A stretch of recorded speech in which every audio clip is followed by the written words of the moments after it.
Hoje daremos início à nossa aula prática sobre processos proliferativos não neoplásicos e oferecemos aos alunos esse novo material didático. Este vídeo foi produzido por mim, professor Pablo Vargas, e pelo aluno de doutorado em estomatopatologia, Dr. Mário Romanhache. E esperamos que vocês aproveitem esse material didático, o qual pode ser usado a qualquer horário. Hoje, vocês aprenderão 4 lesões: granuloma piogênico, hiperplasia fibrosa inflamatória, lesão periférica de células gigantes e hiperplasia gengival inflamatória. Todas as imagens microscópicas a seguir estão coradas em HE. Vamos começar com o granuloma piogênico. Ele representa uma resposta tecidual exuberante a uma irritação local ou trauma. Embora seja chamado granuloma piogênico, essa lesão não é considerada um granuloma verdadeiro, como também não é causada por micro-organismos piogênicos, como acreditava-se antigamente. Apresenta-se como uma massa avermelhada e usualmente ulcerada, acometendo preferencialmente a gengiva de crianças e adultos jovens, porém pode afetar qualquer local da boca. O tratamento consiste na excisão cirúrgica e o material removido deve ser submetido à análise microscópica. Podemos observar uma foto da apresentação clínica do granuloma piogênico, um nódulo avermelhado e exuberante localizado no lábio inferior de uma paciente de 23 anos atendida no orocentro da FOP Unicamp. Esta fotomicrografia demonstra os achados histopatológicos do granuloma piogênico, que consistem em um fragmento de mucosa oral, revestido por epitélio pavimentoso estratificado hiperparaqueratinizado, apresentando extensa ulceração. A submucosa é fibrosa e está parcialmente ocupada por vasos sanguíneos de calibre variado. Em um maior aumento, observamos o epitélio pavimentoso estratificado hiperparaqueratinizado, recobrindo o tecido conjuntivo intensamente vascularizado e inflamado. Observe com maior detalhe o epitélio pavimentoso estratificado hiperparaqueratinizado, apresentando uma célula em mitose típica na camada basal.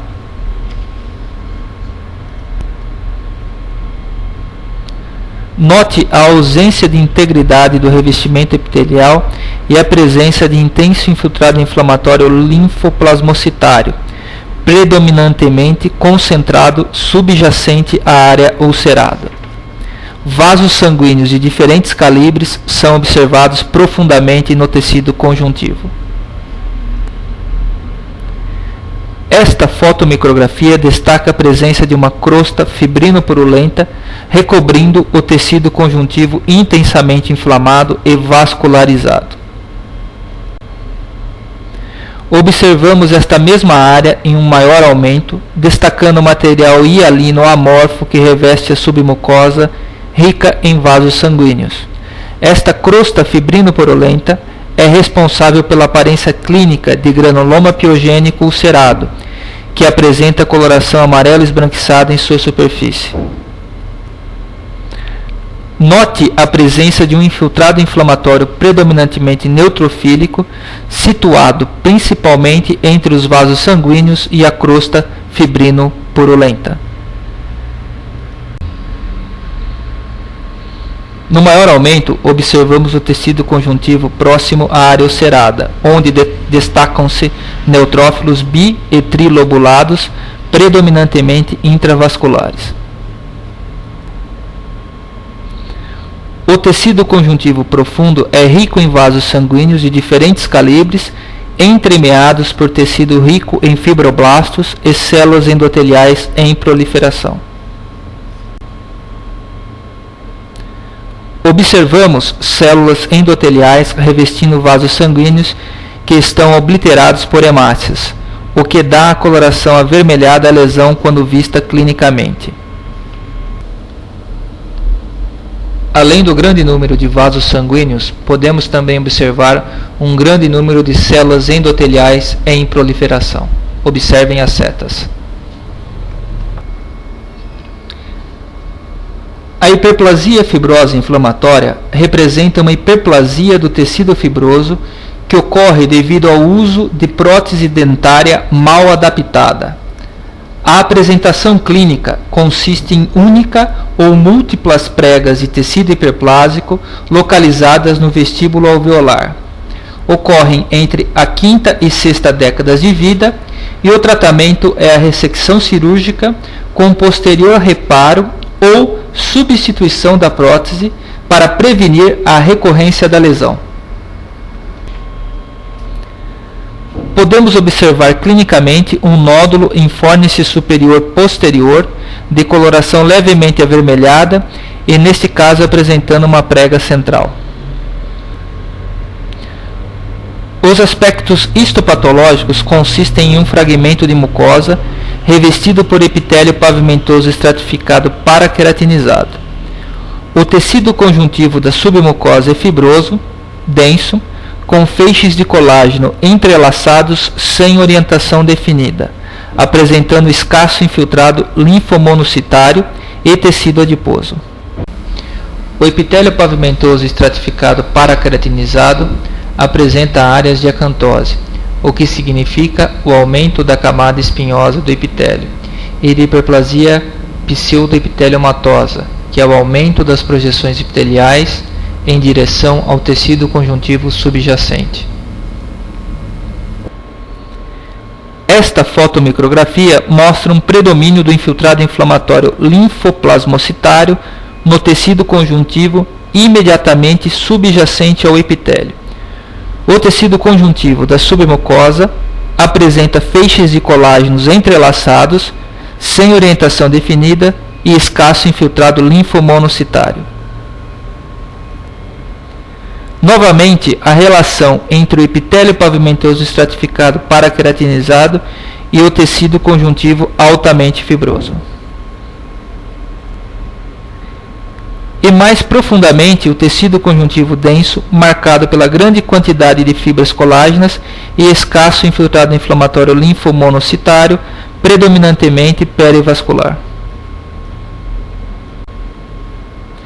Em determinadas regiões, podemos evidenciar a presença de vasos sanguíneos maiores e tecido adiposo permeados pelas fibras colágenas. Em maior aumento, observe a presença de um vaso sanguíneo, feixes nervosos e tecido adiposo. Note a presença de fibroblastos fusiformes e em forma de vírgula. Porém, podemos observar também células menores e com formato um pouco mais achatado. Em detalhe, o infiltrado linfoplasmocitário do tecido conjuntivo papilar.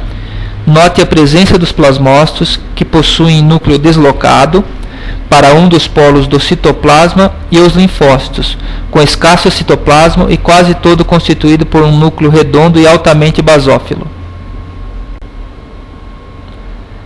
Esta fotomicrografia mostra exocitose, definida com a presença de células inflamatórias no interior do tecido epitelial.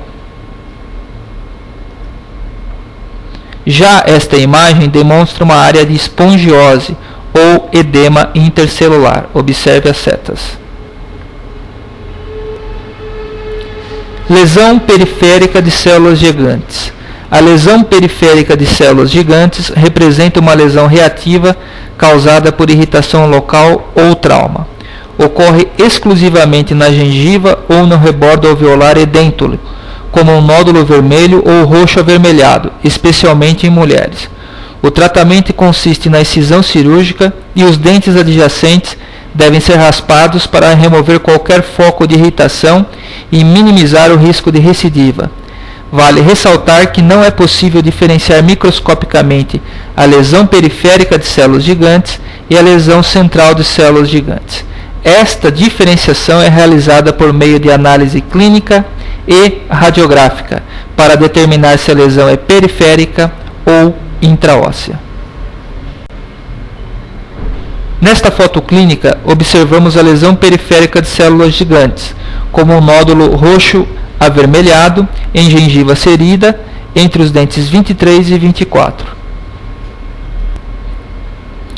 As características microscópicas principais da lesão periférica de células gigantes estão presentes nesta fotomicrografia. Note-se a presença de um fragmento de mucosa revestido por epitélio pavimentoso estratificado queratinizado, revestindo um tecido conjuntivo denso, rico em fibroblastos e células gigantes multinucleadas. Podemos observar nesta região a presença de um epitélio pavimentoso estratificado com perda da queratinização adjacente a uma área ulcerada. O tecido conjuntivo é marcado pela alta vascularidade e pelas células gigantes multinucleadas. Nesta região, observamos uma área completamente ulcerada e vasos sanguíneos dilatados com áreas de hemorragia recente no tecido conjuntivo. Esta fotomicrografia é referente à presença marcante das células gigantes multinucleadas entremeadas por um tecido conjuntivo rico em fibroblastos em diferentes aumentos. Em um maior aumento, podemos observar que as células gigantes possuem citoplasma amplo, eosinofílico e quantidade variável de núcleos. Atenção! É importante salientar que a quantidade ou o formato dessas células não estão correlacionadas com qualquer característica clínica da lesão.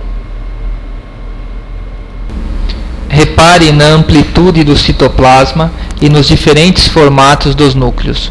O tecido conjuntivo é densamente povoado por fibroblastos.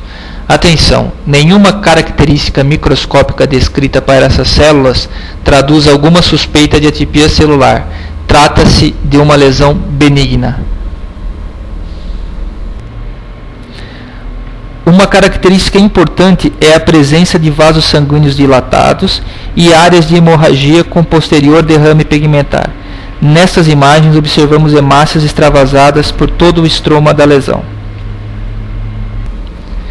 E o derrame pigmentar pode ser evidenciado através da identificação de corpúsculos amarronzados distribuídos aleatoriamente no tecido conjuntivo marcado pelo extravasamento de hemácias.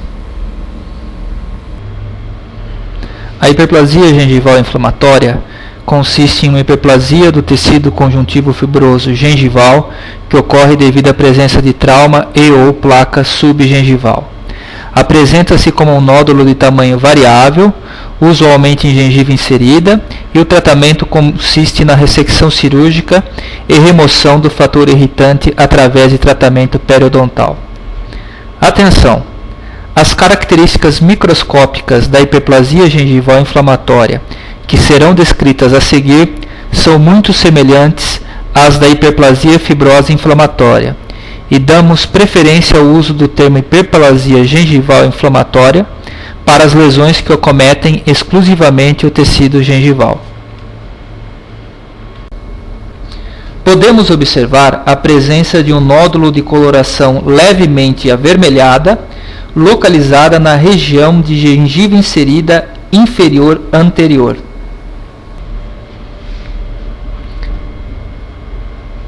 Esta fotomicrografia em aumento de 25 vezes apresenta um fragmento gengival revestido por epitélio pavimentoso estratificado, paraqueratinizado e apresentando submucosa intensamente fibrosa. Note com maior detalhe os feixes entrelaçados de colágeno e sua relação com o epitélio de superfície.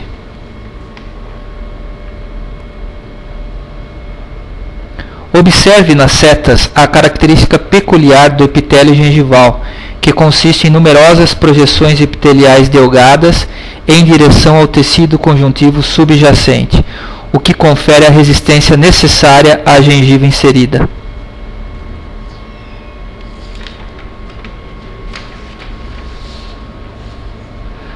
No tecido conjuntivo, observamos a presença de vasos sanguíneos circundados por um infiltrado inflamatório linfoplasmocitário, entremeados por numerosos feixes de colágenos dispostos ao acaso. Novamente as mesmas características, mas agora situadas próxima ao epitélio gengival. Nesta fotomicrografia, observamos um denso conjunto de feixes de colágeno em meio a vasos sanguíneos levemente ectásicos e infiltrado linfoplasmocitário, predominantemente perivascular. Observe a predominância de linfócitos e plasmócitos na hiperplasia gengival inflamatória. Aproveitamos o fim da nossa aula para apresentar algumas sugestões de leitura complementar ao livro-texto indicado pela disciplina. Agradecemos a atenção e bom estudo a todos.